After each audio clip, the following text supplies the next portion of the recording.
ప్రభైన యేసుక్రీస్తు నామములో మీకు అందరికి మరొకసారి వందనాలు సమర్పిస్తున్నాను. ఆరాధనలో భాగంగా ప్రకటన గ్రంథం 9వ అధ్యాయంలోని సంగతులను మనం పరిశీలన చేస్తా ఉన్నాం కాబట్టి దాని కొనసాగింపు ఇవాళ మనం ఆలోచన చేస్తాం. గత వారం ప్రకటన గ్రంథం 9వ అధ్యాయము 1 నుండి 12 వరకు ఆలోచన చేశాం. ఇవాళ 13 నుండి చివరి వరకు, లాస్ట్ వరకు. ఎన్నవ వచనం అది? 21. 13 నుండి 21 వచనాలు ఏవైతే ఉన్నాయో వాటిని మనం పరిశీలన చేయబోతాం. మీరందరూ చాలా క్షుణ్ణంగా జాగ్రత్తగా వినాల్సిందిగా మనవి. ఇక్కడ ఒక్క ఇన్ఫర్మేషన్ మాత్రం రివైజ్ చేసుకొని వెళ్తాం. ఏమిటి 1 నుండి 12 వచనాల్లోని సంగతులు అని అంటే, చాలా దారుణంగా మనుషులు చంపబడతారు. చాలా దారుణంగా మనుషులు చంపబడతారు. భూమి మీద ఉన్నవాళ్ళు చంపబడతారు. ఎవరికైతే దేవుని ముద్ర లేదో వాళ్ళు భూనివాసులు. ఆ దేవుని ముద్ర కలిగిన వాళ్ళకి వాళ్ళు ఈ అత్యంత శ్రమల నుండి తప్పించుకునే పరిస్థితి, తప్పించుకోవడం కాదు, వాళ్ళకి ఎటువంటి దీనికి సంబంధించిన ఎటువంటి కష్టాలు దుఃఖాలు రావు. అందుకోసమే సాతాను మనల్ని వాడు ఎప్పుడు హింసిస్తా ఉంటే, శ్రమ పెడతా ఉంటే, మన శ్రమలు మనల్ని ఏం చేయాలి చెప్పండి? మన శ్రమలన్నీ కలిసి ప్రతిరోజు ప్రతి శ్రమ, మనం ఎదుర్కొనే ప్రతి శ్రమల్లో మనం మెరుగైన రీతిలో ఎదగాల్సినటువంటి పరిస్థితి ఉంది. మెరుగుపడాలి, సంపూర్ణతను సాధించాలి. శ్రమలు దేనికి మూలం అనంటే మన యొక్క సంపూర్ణతకు మూలం అన్నమాట. సాతానుని జయించటానికి మూలం. సాతానుని జయించటానికి నేను చెప్పాను గతంలో, మీకు గత వారంలో కూడా మాట్లాడాను. సాతానుని జయించటానికి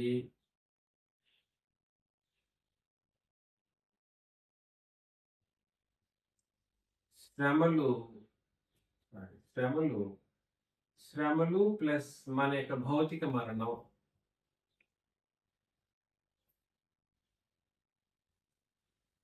సాతాన్ని జయించాలంటే పరిశుద్ధులు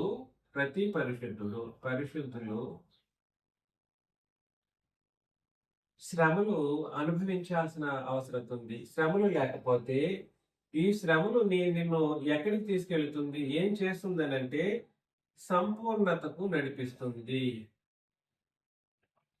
దేనికి నడిపిస్తుంది? సంపూర్ణతకు. ఈ శ్రమలు లేకపోతే మనం సంపూర్ణులు కాలేము. ఏ సందర్భంలో మనం ఎలా తర్ఫీదు అవ్వాలనో నేర్పించేది శ్రమలు అన్నమాట. శ్రమలు అనేవి మనకు అవసరం. అవి లేకపోతే ఇక్కడ మన యొక్క క్యారెక్టరిస్టిక్స్, మన లక్షణాలు మారవు. శ్రమలు లేకపోతే, శ్రమలు లేదనుకోండి, తండ్రిని ప్రభువును వెదికే ఒక అవకాశం కూడా లేకుండా పోతుంది. ప్రార్థన చేసే బాధ్యతను కూడా విడమరిచేస్తూ ఉంటాము. ఆ తర్వాత కోపం వచ్చిన సందర్భంలో కోపం లేకుండా ప్రేమతో ప్రవర్తించే ఒక పరిస్థితిని మనం కలిగి ఉండము. ఇలా ప్రతి నీతిమంతులుగా అయ్యే ప్రతి మార్గానికి శ్రమలే కారణం. నీతిమంతత్వాన్ని రుజువు చేయటానికి ఏం కారణం? అంతా నాతో ప్రతి సహోదరులు బాగుంటే, నేను ఎవరికి ఏం మాట్లాడుకుంటా ఉంటే, లేదంటే మనం అందరం కలిసే బాగా సంతోషంగానే ఉంటే ఎవరి గుట్టు బయటపడదు. ఎప్పుడు ఎవరి గుట్టు అందరి గుట్టు ఎప్పుడు బయటపడుతుంది? ఒక చిన్న అజిటేషన్, ఒక శ్రమ లాంటిది ఏమన్నా వచ్చిందనుకోండి, వాళ్ళ గుట్లంతా బయటపడిపోతాయి, వాళ్ళ యొక్క నిజ స్వరూపాలు బయటపడతాయి అన్నమాట. అంతవరకు ఈ శ్రమలు వచ్చేంత వరకు ఎవరు కూడా సరే ఎలాంటి వాళ్ళో తెలియదు. శ్రమలు వచ్చిన తర్వాత దాన్ని పాజిటివ్గా తీసుకొని, అయ్యో ఈ శ్రమ నాకు వచ్చింది కాబట్టి ఇందులో నేనేమైనా తప్పు చేశానా, నేను ఆ తప్పుని ఎలాగైనా కరెక్షన్ చేసుకుంటున్నానా అనే ఒక పాజిటివ్ వేలో ఒక ఏమంటారు ఆహ్, ఒక అధిగమించేటువంటి వేలో మనం ఆలోచన చేసినప్పుడు సంపూర్ణతకు దా దా మనం సంపూర్ణతలో ఎదగగలుగుతాము. అందుకని సాతానుని జయించటానికి మనం భూమి మీద బ్రతికినంత కాలం శ్రమలు అనుభవించాలి.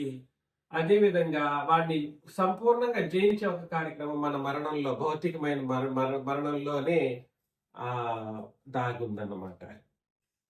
అయితే ఇక్కడ మనం గుర్తించాల్సిన విషయం ఏమిటంటే, ఇది ఎవరికి ఈ సెటప్ ఎవరికి అనంటే పరిశుద్ధులకి. కానీ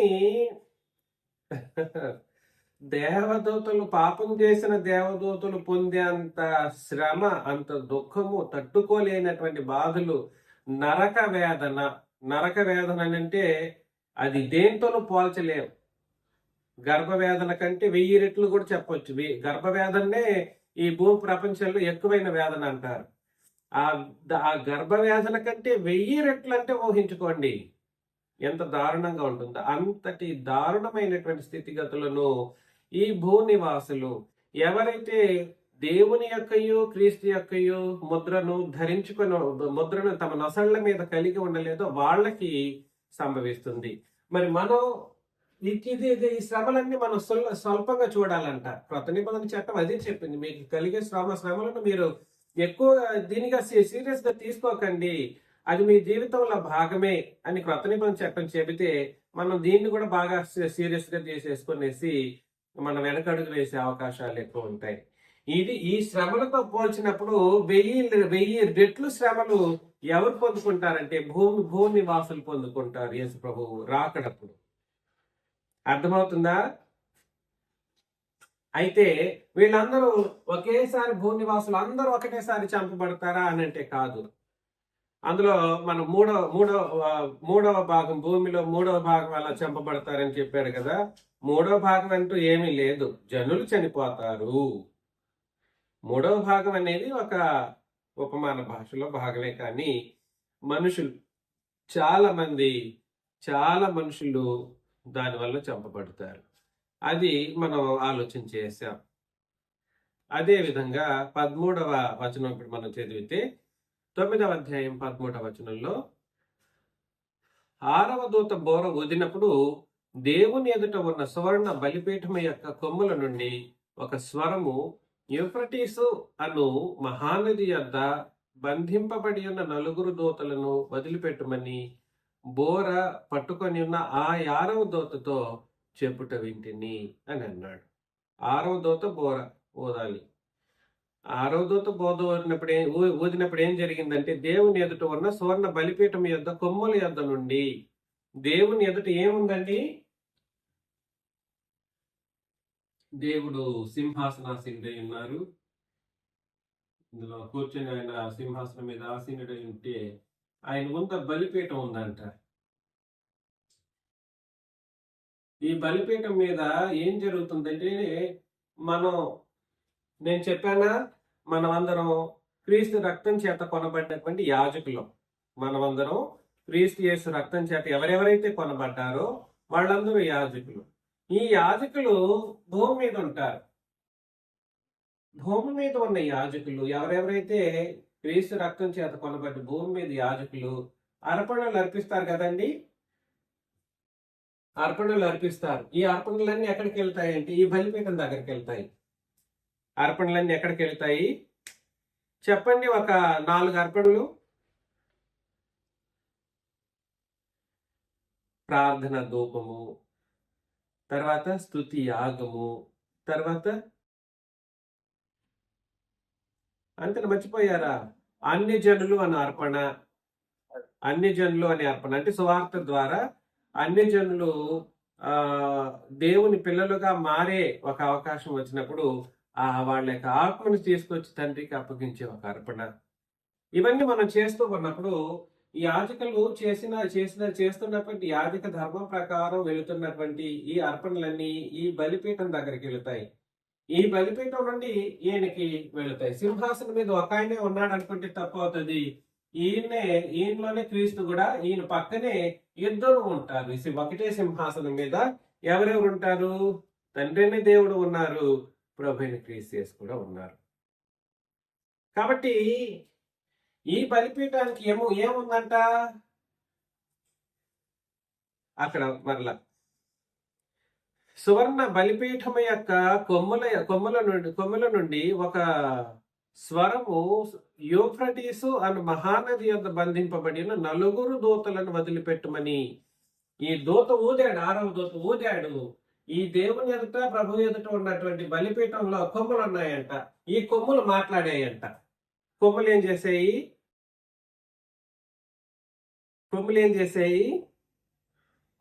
మాట్లాడాయి.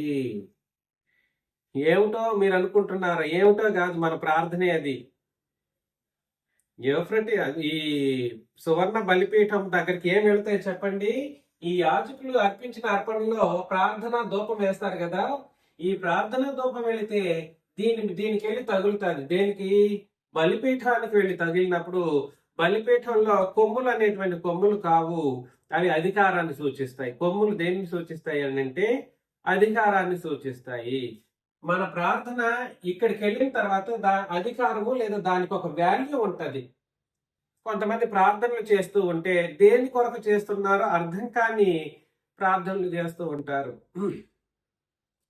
మన అంతకాలం చేసినటువంటి ప్రార్థన మనల్ని ఎవరైనా హింసించినటువంటి పరిస్థితుల్లో ఉన్నప్పుడు మనల్ని హింసించిన వాళ్ళ గురించి మనం ప్రార్థన చేసామనుకోండి, అవన్నీ ఇక్కడ వెళ్ళి స్టోర్ అయి ఉంటాయి అన్నమాట. ఎక్కడ? ఈ బలిపీఠం దగ్గర స్టోర్ అయి ఉంటాయి. ఆ యేసు ప్రభు రాకడప్పుడు దానికి స్వరం వస్తుంది. మనం మాట్లాడిన దానికి వినికిడి కలిగినటువంటి స్వరం వినబడినప్పుడు ఈ 6వ దూత బోర ఊదినప్పుడే ఇది మాట్లాడటం జరుగుతుంది. బలిపీఠం మాట్లాడుతుందనంటే బలిపీఠం మాట్లాడే బలిపీఠం కాదు అది. దానికి స్వరం ఎక్కడి నుండి వచ్చిందనంటే మీరందరూ చేసిన ప్రార్థన, నేను చేసిన ప్రార్థన, మనం సంఘంగా చేసినటువంటి ప్రార్థన, మనల్ని బాధపరిచిన ఆ భూనివాసుల గురించి మనం చేసినటువంటి ప్రార్థన. కాబట్టి ఆలోచన చేయండి. ఇవాళ మీకు మీ ప్రార్థనలకు జవాబు రాలేదని ఏనాడు మీరు ఆలోచన చేయకూడదు. వస్తుంది, కానీ it takes some time. There will be an apt time. ఒక సరైన సమయం అనేది ఒకటి ఉంటుంది. ఆ సమయంలో ఆ తండ్రి, ఆ ప్రభు ఆ ప్రార్థనను నెరవేర్చే కోణంలో పనిచేస్తూ ఉంటారన్నది మీరు ఏనాడు మర్చిపోకూడదు. కాబట్టి ఆ బలిపీఠం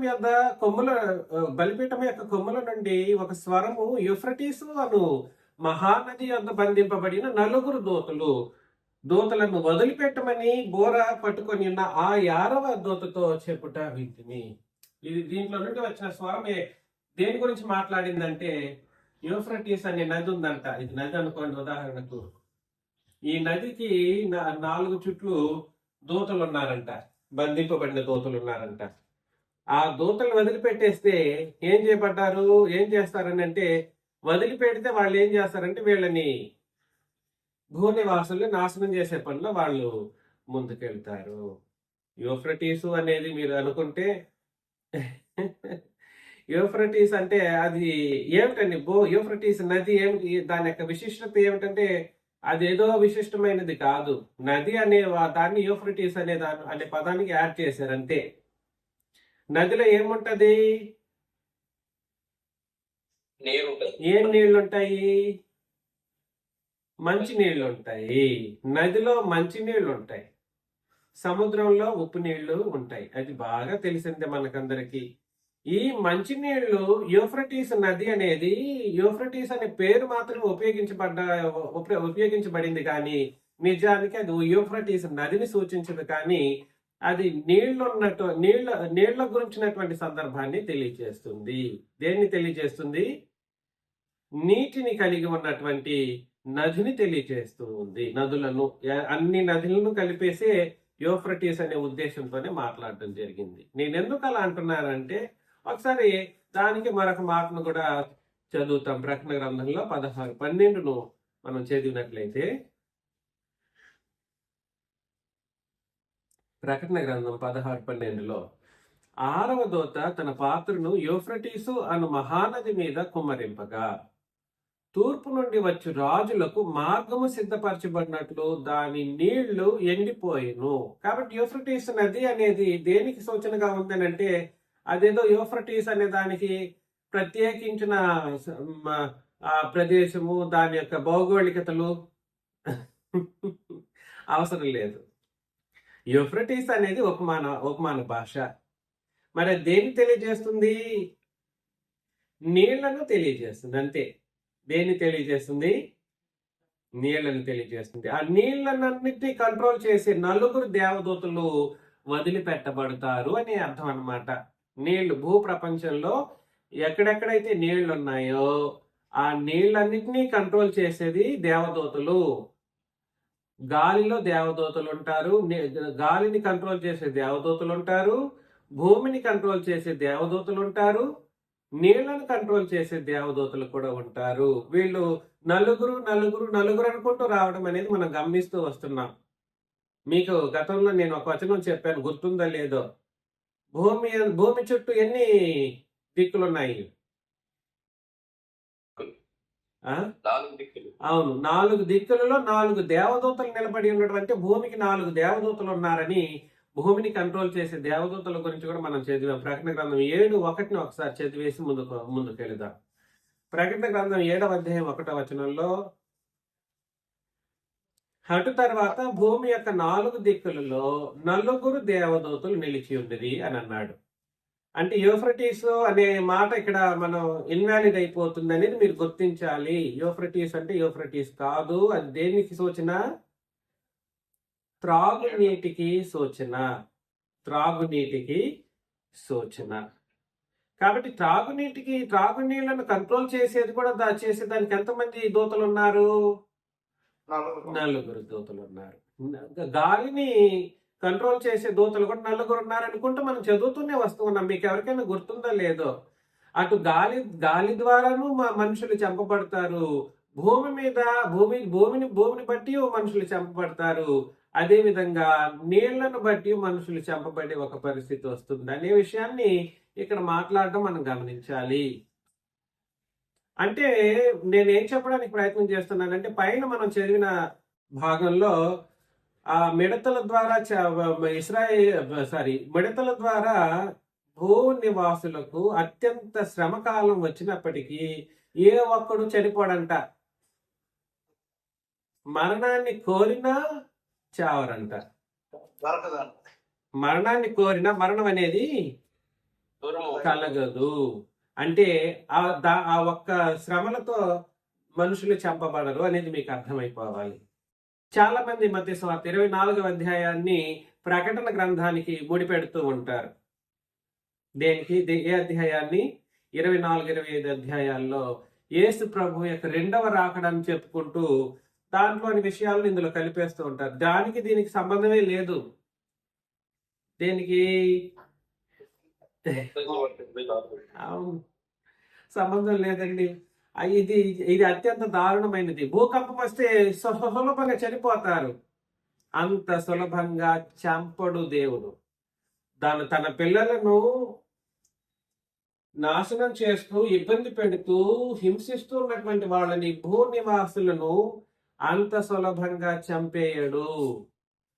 ఒక్క ఉదుట్న చంపేసి పంపించేసేవాడు కాదు. చిత్రవద చేస్తాడన్నమాట. దేవుడే చిత్రవద చేసి ఎలాగుంటుందో మీకు అది మనకు తెలియదు. ఎందుకంటే మనం లక్కీగా క్రొత్త నిబంధన ప్రకారం క్రొత్త నిబంధన సంఘంలో ఉన్నాం కాబట్టి మనం ఊహించలేము. అంత దారుణమైనటువంటి స్థితిగతులను ఎదుర్కొంటారు. అందుకనే జాగ్రత్తలు చెబుతున్నాను మీకు అందరికి కూడా. మీ ఉపదేశకుడిగా, మీ ఉపదేశాన్ని చేసే మీ నాయకుడిగా నేను తెలియజేస్తూ ఉన్నాను. సంఘాన్ని, నిబంధనను విడవకండి. దేన్ని అంతే. సంఘాన్ని, నిబంధనను విడిచి వెళ్ళిపోయినటువంటి వాళ్ళ దగ్గర నుండి వాళ్ళ నొసట్లో దేవుని యొక్కయు క్రీస్తు యొక్కయు నామం అనేది, ఆ ముద్ర అనేది తుడిచివేయబడుతుంది.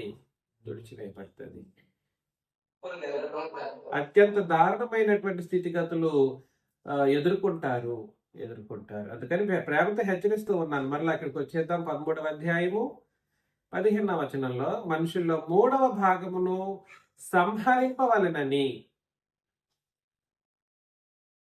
మనుషులలో 3వ భాగమును సంహరింపవలెనని అదే సంవత్సరమున అన్నాడు చూడండి.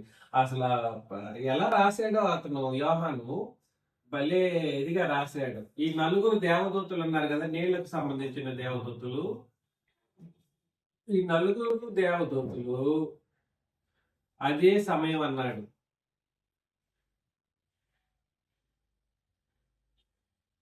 ఆ తర్వాత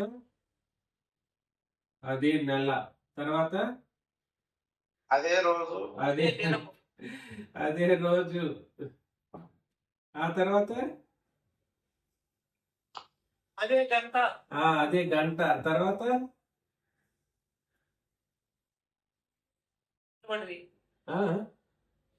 అదే గంటకు సిద్ధపరచబడి ఉండిన ఆ నలుగురు దూతలు వదిలిపెట్టబడింది. కాబట్టి ఈ అదే సమయం, అదే నెల, అదే రోజు, అదే గంట అని చెప్పే సమయం ఏదనుకుంటున్నారు మీరు? దీనికి అదే సమయం, అదే సంవత్సరం అంటే ఏదో 2000 సంవత్సరాల, ఇప్పుడు 2026 సంవత్సరాలు అయింది కదా, ప్లస్ యేసు ప్రభు రాకడప్పుడు అనే ఆ సమయాన్ని సూచిస్తుంది, కానీ ఇంకేదో కాదు. అర్థమవుతుందా? దీనికి ఒక పర్టికులర్ సంవత్సరం గురించి కాదు మాట్లాడుతున్నది. అదే సమయము, అదే నెల అని అంటే ఇదన్నీ దేన్ని సూచిస్తుంది? క్రీస్తు రాకడ. సారీ, తప్పుగా రాస్తున్నా. క్రీస్తు రాకడ గురించినటువంటి సమయాన్ని తెలియజేస్తుంది. ఆయన రాబోయే ముందు జరిగే ఒక సందర్భం, సమయం గురించి మాట్లాడడం జరుగుతుంది అన్నమాట. కాబట్టి మనుషుల్లో 3వ భాగమును సంహరింపవలనని అదే సంవత్సరమున, అదే నెలలో, అదే దినమున, అదే గంటకు సిద్ధపరచబడి ఉన్న ఆ నలుగురు దూతలు వదిలిపెట్టబడి, బంధింపబడ్డారు, వదిలిపెట్టబడ్డారు. బంధించబడ్డం అంటే మీరేదో వాళ్ళు పాపం చేసిన దేవదూతలు అనుకోకండి. వాళ్ళు కాదు. ఇది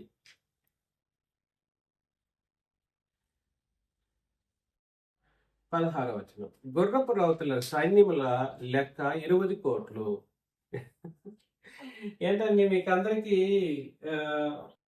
ఒక విషయం నేను చెప్పాలి. చాలా మంది ఆర్యభట్ట అని అతన్ని చెప్తా ఉంటారు. ఏమని? సున్నాని కనుక్కున్న వ్యక్తి ఎవరంట? ఆర్యభట్ట. సున్నాని ఎవరు కనుక్కున్నారు? ఆర్యభట్ట కనుక్కున్నది 400 నుండి 500 ఆఫ్టర్ డెత్ ఆఫ్ ఏడి, అంటే యేసు ప్రభు మరణం తర్వాత ఈ సంవత్సరంలో కనుక్కున్నాడు. సున్నా లేకుండా 20 కోట్లని ఎలా బైబిల్లో రాయబడింది? యేసు ప్రభు మరణించిందేమో ఆ మరణకాలమేమో 30 సంవత్సరంలో, మరణకాలమేమో 30 సంవత్సరంలో, 30 సంవత్సరంలో 30 నుండి ఇది 70 సంవత్సరాల కాలంలోనే ఈ ప్రకటన గ్రంథం రాసినప్పుడు ఎంతమంది అని రాసున్నారు?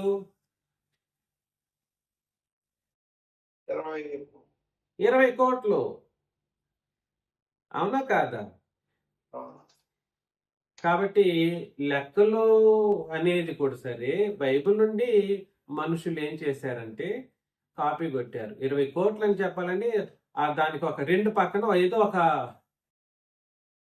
నంబర్ ఇస్తే గాని 20 కోట్లు రాదు అనే ఒక విషయాన్ని ఆనాటి మొదట ఉన్నటువంటి వాళ్ళు, జ్ఞానులు అనబడినటువంటి వాళ్ళు ఆ నంబర్ని సున్నాగా కనిపెట్టేసి అందులో ఆర్యభట్ట ఎక్కడి నుండో చేసేసాడు అనుకుంటే తప్పు. ఎవ్రీబడి, ప్రతి ఇన్వెన్షన్ బైబిల్లో, ప్రతి ఇన్వెన్షన్ పాత నిబంధన కావచ్చు, కొత్త నిబంధన కావచ్చు, ఈ భూ ప్రపంచంలో మనం చూస్తున్న ప్రతిదీ కూడా సరే బైబిల్ నుండి ఏం చేయబడింది? దొంగిలించబడినటువంటి సైంటిఫిక్ రిజల్యూషనే కానీ మరొకటి ఏమీ కాదు. కాబట్టి ఇతనేమో 400-500 సంవత్సరాల కాలంలో సున్నాని కనిపెట్టేశాడని చెప్పేసి మనం అనుకుంటా ఉంటే, అంతకు ముందు ఈ 30, 40, 70 సంవత్సరాల కాలంలోనే యోహాన్ లాంటి వాళ్ళు 20 కోట్లని రాశారు. అంతకుముందు ఇంకా చెప్పాలంటే ఆది కాండం నుండే కూడా సరే, ప్రారంభం నుండి లెక్కలు వేయడం అనేది జరిగింది. లెక్కలు వేయడం అనే మాట సున్నా లేకుండా లెక్కలు జరుగుతాయా? జరగదు. అంటే ప్రతిదానికి ప్రామాణికం ఏమిటి అని అంటే, ఈ రోజు సైన్స్ని అంటే బైబిల్ని అలా ఉపయోగించుకున్నారు ప్రతి వాళ్ళు. నమ్మని వాళ్ళు కూడా వాడుకొని వాళ్ళ యొక్క స్వలాభం కోసం వాడేసుకున్నారు. అది లోకం వాడుకొని ఇప్పటికి ఎంత టెక్నాలజీ పెరిగింది. అది దానికి అంతటికీ కారణం బైబిలే. అయితే నేను చెప్పే విషయం ఏమిటంటే, అదన్నీ పక్కన పోతే కూడా మనం ఆత్మ సంబంధమైనటువంటి మనుషులంగా గ్రంథంలో క్రొత్త నిబంధన చట్టం చెప్పిన మేరకు మనం బ్రతకవలసిన వారమై ఉన్నామన్న సత్యాన్ని మీరు ఏనాడు మర్చిపోకూడదు. అవును, అందులో భౌతికతను ఆలోచన చేసి ఆధారంగా ఇంత లోకం ఎంతగా ఎదిగితే ఎలాగా భౌతికతను అర్థం చేసుకొని భౌతికమైనటువంటి స్వలాభాల కొరకు అనేకమైనటువంటి సైంటిఫిక్ ఇన్వెన్షన్స్ ఏర్పడినట్లయితే ఆత్మ సంబంధమైన విధానాల్లో బ్రతికే వాళ్ళకి ఇంకెంత జ్ఞానం ఉండాలో మీరు ఆలోచన చేయాలి. అందుకని దయచేసి ఒక అల్పమైనటువంటి విషయాల కొరకు మనం అందరం ఎక్కువ వాల్యూ ఇవ్వకూడదు. ప్రతిదీ మనం పట్టి చూస్తూ ఉంటాం చాలా సందర్భాల్లో. మళ్ళా 16వ వచనం చదువుతాం. గుర్రపు రౌతుల సైన్యముల లెక్క 20 కోట్లు, వారి లెక్క ఇంత అని నేను వింటిని. లెక్కలు వేయడం జరిగిందా లేదా? ఎప్పుడు ఇది? 40వ సంవత్సరంలోనే 70వ సంవత్సరంలోనే జరిగింది. ప్రకటన గ్రంథం 70 నుండి 80 లేదా 90 సంవత్సరాల రాయబడింది అనుకుంటే కూడా ఎనీ ఇయర్ లెక్కలు ఎప్పుడు వేయడం జరిగిందంటే ఇక్కడ జరిగింది. కానీ ఇంకా చెప్పాలంటే 5,000 సంవత్సరాలు, యేసు పుట్టక మునుపు 5,000 సంవత్సరాలకు ముందే కూడా సరే లెక్కలు వేయడం అనేది గ్రంథం నేర్పిన పద్ధతి అన్నమాట. ఆలోచన చేద్దాం. అయితే వాళ్ళ లెక్క ఇంత అని నేను వింటిని. 17వ వచనం. మరియు నాకు కలిగిన దర్శనమందు ఈలాగు చూచితిని, ఆ గుర్రములకును వాటి మీద కూర్చుండి ఉన్న వారికిని. ఇంకా దర్శనం కలిగింది దీనికి. గుర్రములు కనబడ్డాయి, వాటి మీద కొంతమంది కూర్చున్నారంట. వారికిని, గుర్రములకును వాటి మీద కూర్చుండి ఉన్న వారికిని నిప్పు వలె ఎరుపు వర్ణము, నీల వర్ణము, గంధక వర్ణముల మైమరపులుండెను. గుర్రాలకి ఉన్నాయంట మైమరపు. అంటే ఛాతి మీద కట్టడం, రొమ్ముల మీద ఛాతి మీద షీల్డ్ అన్నమాట. అది అలాంటిది ఉన్నాయి. ఎలాగున్నాయి? నిప్పు వలె కనబడుతున్నాయంట చూడడానికి. మరి కలర్లు ఎలా ఉన్నాయి? ఎరుపు, నీలము, గంధకం అంట. అంటే చాలా డేంజరస్ కలర్లో ఉందన్నమాట. చాలా డేంజరస్ కలర్ అనమాట అది. మైమరపులు ఉండెను. ఆ గుర్రముల తలలు సింహపు తలల వంటివి. ఎలా ఉన్నాయి వాటి తలలు? చూస్తేనేమో గుర్రం అంటున్నాడు, మళ్ళా తల చూస్తేనేమో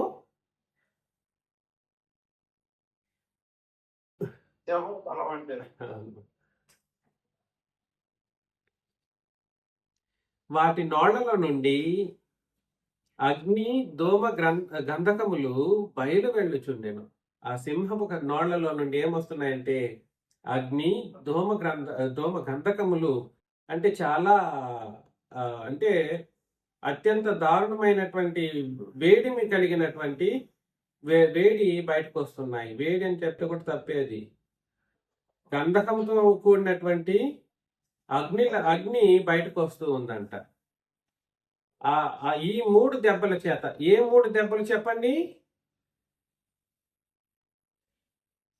3 దెబ్బలు అన్నాడు. ఈ 3 దెబ్బలు అంటే ఏ దెబ్బలు?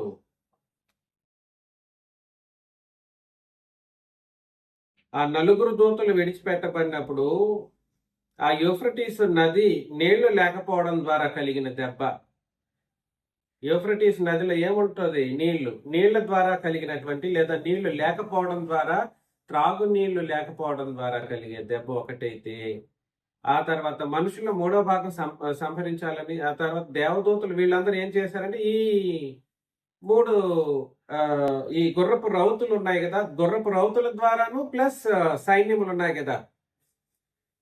యూఫ్రటీస్ నది ఉంది కదా, నీళ్ళది, నీళ్ళ ద్వారా నీళ్లు లేకపోవడం అన్నమాట. ముఖ్యంగా నీళ్లు లేకపోవడం.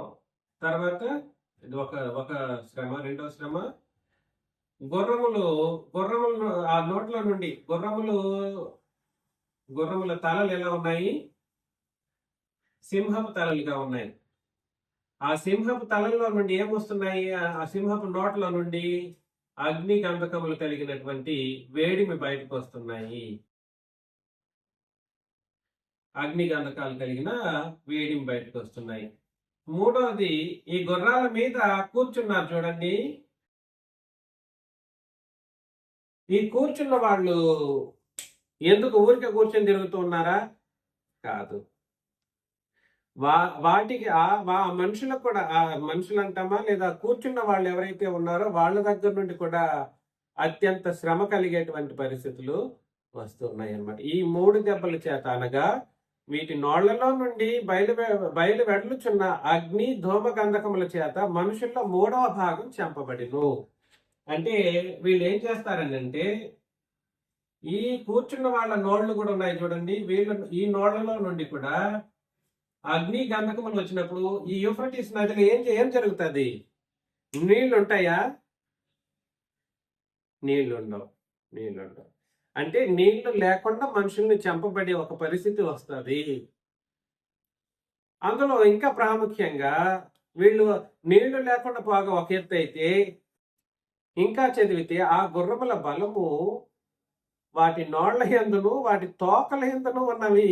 తోకలు, గుర్రానికి తోకలు ఉన్నాయి, దానికి బలం ఎక్కడెక్కడ ఉన్నాయి? నోళ్లలోను తోకల యందును ఉన్నది. ఎందుకనగా వాటి తోకలు ఎలా ఉన్నాయంట? పాముల వలె ఉండి తలలు కలిగినవైనందున వాటి చేత అవి హాని చేయును. ఏంటి? తోకలు పాములా? అవునండి, తోకలు పాములు. ఈ గుర్రము, ఈ తోకలు, ఈ పాములు ఇవన్నీ నిజానికి గుర్రాలు కావు, తోకలు కావు, పాములు కావు.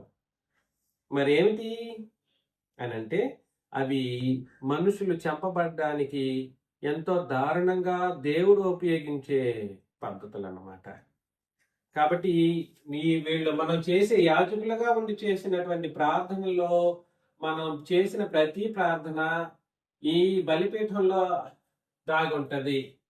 ప్రభువైన యేసు రాకడప్పుడు ఆ లెక్క ఆయన మనుషులకు చూస్తూ లెక్క తీరుస్తూ వస్తాడన్నమాట. ఇవాళ మనం చేసే ప్రార్థనలు ఆ రోజు స్వరం పొందుకొని మాట్లాడబడతాయి. అప్పుడు ఈ మనుషులు ఈ విధంగా ఆ తోకలు కాదు, పాముల్లాగా ఉన్నాయంట. పాములు అంటే పాములు కాదు, ఎందుకంటే పాములుగా ఉండడం అనేది అసాధ్యం. ఇవన్నీ ఉపమాన భాష. అవి ఏం చేస్తాయి? వాటి చేత ఏం కలుగుతాయి అని అంటే హాని చేయును. అవి ఏం చేస్తాయి? హాని చేయును. ఈ దెబ్బల చేత ఆ దెబ్బలకి చాలా మంది చనిపోతారు. కానీ ఒకవేళ చావక మిగిలిన వాళ్ళు ఎవరైనా ఉన్నారనుకోండి, ఉంటే వాళ్ళని ఏం చేస్తాడు? మిగిలిన జనులు దయ్యములను చూడను వినను నడుమును శక్తి లేనివై.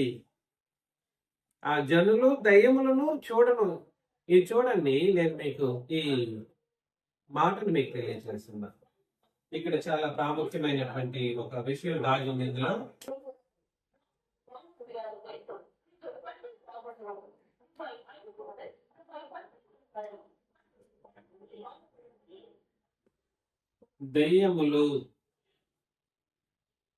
దయ్యములు ఎలా తయారవుతాయి? మీకు ఏమైనా ఐడియా ఉందా?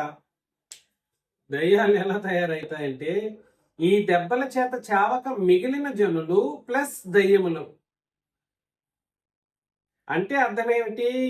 ఈ చంపబడుతున్నటువంటి మనుషులందరూ ఎవరు? భూనివాసులు. అవునా కాదా? చంపబడుతున్న వాళ్ళందరూ ఎవరు? సంఘంలోని వాళ్ళు కాదు. దేవుని యొక్కయు క్రీస్తు యొక్కయు ముద్రను తమ నొసళ్ళ యందు కలిగిన వాళ్ళు కాదు. అంటే క్రొత్త నిబంధన ప్రకారం ఎవరైతే బ్రతకలేదో వాళ్ళు చంపబడినప్పుడు వాళ్ళు భూమి మీద దయ్యాలుగా తయారైపోతారు. భూమి మీదనే ఉన్నప్పుడు వాళ్ళు దేవుని యొక్క పర్మిషన్ లేకుండా, ఇప్పుడైతే దేవుని పర్మిషన్ లేదా ప్రభు యొక్క పర్మిషన్ లేకుండా చనిపోయినటువంటి వాళ్ళు దయ్యాలుగా తయారవుతారు, దయ్యాలుగా మారిపోతారు. దానికి మరొక పేరు కూడా మనం చూడొచ్చు. దానికి మరొక పేరు ప్రకటన గ్రంథం 18:2లో చెబుతాడు, చూడండి.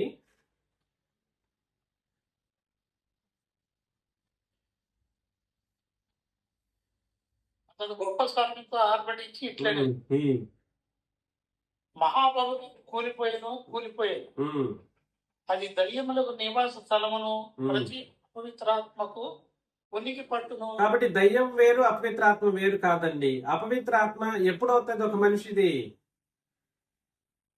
దయ్యం బట్టి పాపం చేసినటువంటి మనుషులు ఎవరైతే దేవుని యొక్క ఆజ్ఞ లేకుండా మనుషుల చేత చంపబడి ఉంటారో, దేవుని యొక్క ఇంటర్వెన్షన్ లేకుండా, ఆయన కోరిక మేరకు కాకుండా ఇష్టారాజ్యంగా తమకు తాము చనిపోయిన వాళ్ళు లేదా ఇతరులు చంపిన వాళ్ళు ఎవరైతే ఉంటారో వాళ్ళు క్రొత్త నిబంధన బాప్తిసం ప్రకారం బ్రతకని వాళ్ళు చంపబడి ఉంటే వాళ్ళు ఏమైపోతారంటే భూమి మీదనే నిలబడిపోయినటువంటి అపవిత్ర ఆత్మలు. దయ్యములు ఇస్ ఈక్వల్ టు ఏమిటి?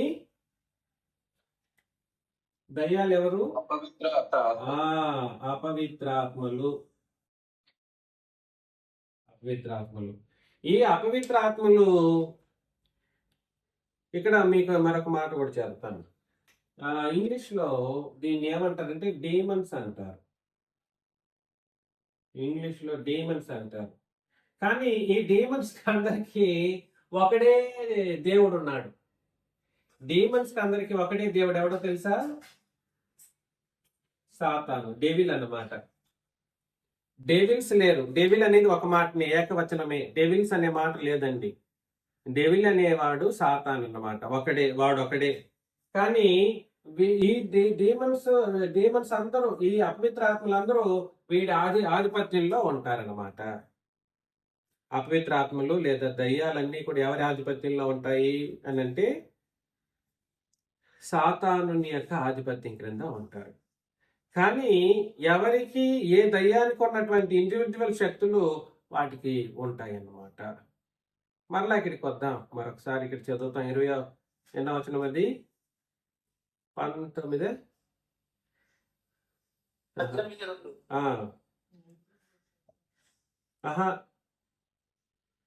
ఇక్కడ 9వ అధ్యాయానికి 9వ అధ్యాయానికి వద్దాం.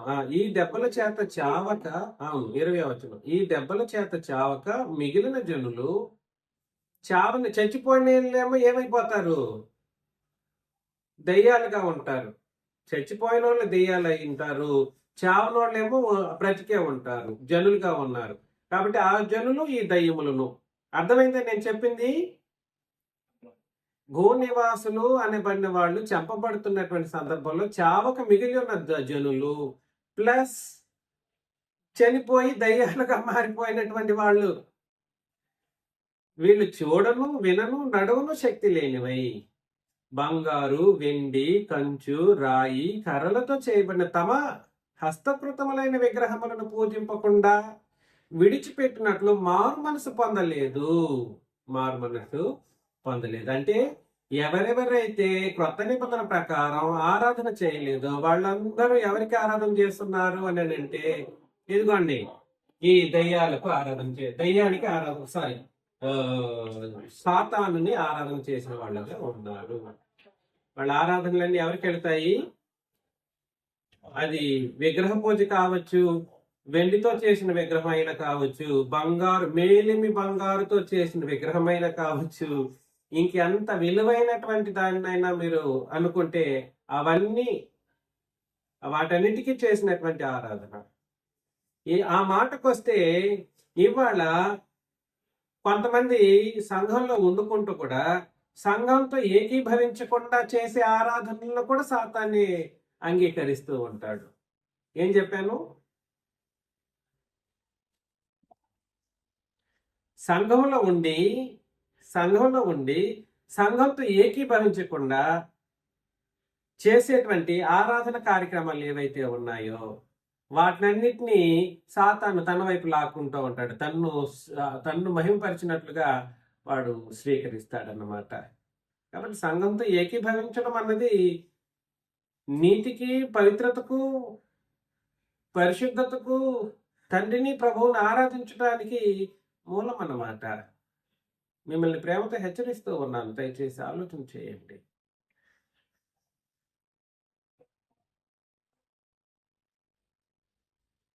మరలా కాబట్టి హస్తకృతములైన విగ్రహములను పూజింపకుండా విడిచిపెట్టినట్లు వారు మారు మనసు పొందలే. అప్పటికి దయ్యాలు మారుతాయంటే దయ్యాలు మారవు, కానీ మిగిలిన మనుషులైనా మారాలా?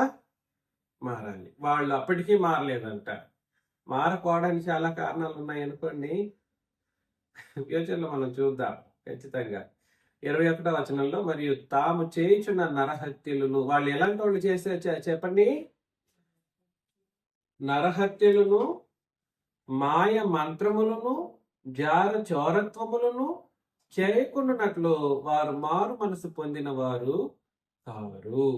కాబట్టి ఇప్పటికి మనం వెళ్ళి ఎవరికైనా మీరు మారాలని చెప్పాము అనుకోండి, మనల్ని చంపడానికి వస్తారు. అంత దారుణంగా ఉంది ఇప్పుడు ప్రపంచం. ఎంత దారుణం అంటే అసలు చంపడం అనేది అత్యంత సులభతరం అయిపోయింది. దానికి ఎలాంటి అధికారాన్నైనా వాడుకుంటారు, దానికి ఎంత డబ్బునైనా ఉపయోగించుకుంటూ ఉంటారు, దానికి వాళ్ళ యొక్క ఎన్ని కుయుక్తులైనా పొందుతారన్నమాట. కాబట్టి మారు మనసు పొందాల్సినటువంటి పరిస్థితి లోకంలో ఉన్న వాళ్ళకి ఉంది. ఒకవేళ ఇలాంటి స్థితిలో మన సంఘంలో ఉన్న వాళ్ళు ఎవరైనా ఉంటే ఖచ్చితంగా మీరు కూడా సాతాన్ని ఆరాధించిన వాళ్ళుగా ఎంచబడతారు. 2వ దశలోనికీలకు రాసిన పత్రికలో 2వ దశలోనికీలకు 2వ అధ్యాయం 4 నుండి చదవండి. ఏది దేవుడు అనబడునో, ఏది పూజింపబడునో దానినంతటిని ఎదిరించుచు దానికంతటికి పైగా వాడు తన్ను తానుగా హెచ్చించుకొనొచ్చు, తాను దేవుడినని తన్ను కనపరుచుకొనొచ్చు, దేవుని ఆలయములో కూర్చుండును గనుక ఏ విధముగానైనను ఎవడును మిమ్మల్ని మోసపరచని చెప్పుడి. చూసారా, సంఘంలోనే ఉంటారండి, ఎక్కడో ఉండరు, దేవుని ఆలయంలోనే ఉంటారు. ఎవరి దూతలు? సాతాను దూతలు ఉంటారు. వాళ్ళు చెప్పే మాయ మాటలు, వాళ్ళు చెప్పినటువంటి తప్పుడు మాటలు వీళ్ళు గుర్తించరు. వాళ్ళు ఎందుకు చెప్పాల్సిన పరిస్థితి వచ్చిందో గమనించరు, అజ్ఞానులు. అర్థమవుతుందా? ఏ విధముగానంటే అంటే చాలా విధాలుగా మోసపరచడానికి ఈ దుష్టులు ఎక్కడుంటారు? దేవుని ఆలయంలోనే ఉంటారంట. అలాంటి వాళ్ళు చేసే ఆరాధనను వీడేం చేస్తాడు? అలాంటి వాళ్ళు చేసే ఆరాధన వీడేం చేస్తాడు? తాను గ్రహిస్తాడన్నమాట. అప్పుడు ఏది దేవుడని అనుకొని నువ్వు ఆరాధన చేశావో, ఏది దేవుడని నువ్వు పూజించావో, ఆ దేవునికి చెల్లాల్సినటువంటి ఆరాధనలన్నీ ఎవరికి వెళ్తాయి? అపవాదికి వెళతాయి. అందుకని దయచేసి ఆలోచన చేయండి. సంఘంలో ఏకీభవించి ఉండటం, ఒక శరీరముగా ఉండడం అన్నది అత్యంత అవసరం. సంఘాన్ని విడిచి వెళ్ళిపోతే ముద్రను మీకు మీరు తుడుచుకున్న వాళ్ళు అవుతారు. దేవుని ముద్ర, ప్రభు ముద్రని తుడుచుకుని వెళ్ళిపోయావంటే మాత్రం చాలా దారుణమైనటువంటి స్థితిగతులు ఎదుర్కోవాల్సిన పరిస్థితి వస్తుంది. అంత సులభంగా విడిచిపెట్టబడరు. భూమి మీదనే దేవదూతలు పొందేంత నరక స్థితిని భూమి మీద పొందిన తర్వాత మరలా యుగాల నరక స్థితిని, రెట్టింపైన నరక స్థితిని పొందుకుంటారు నరకంలో. అట్లీస్ట్ ఒక హిందూ లేదా ఇతరత్ర మతాల్లో ఉన్న వాళ్ళే తగ్గిన అగ్ని గంధకముల చేత బాధింపబడతారు. కానీ నిబంధనను దాటి వెళ్ళిన వాళ్ళకి మాత్రం రెట్టింపైనటువంటి నరకం తప్పదు. కాబట్టి జాగ్రత్త పడి మనమందరం మారు మనసు ఇప్పటికైనా పొంది భూమి మీద బ్రతకాలని మిమ్మల్ని అందరినీ హెచ్చరిస్తూ ముగిస్తున్నాను. మీకు అందరికీ వందనాలు సమర్పిస్తూ ముగిస్తున్నాను.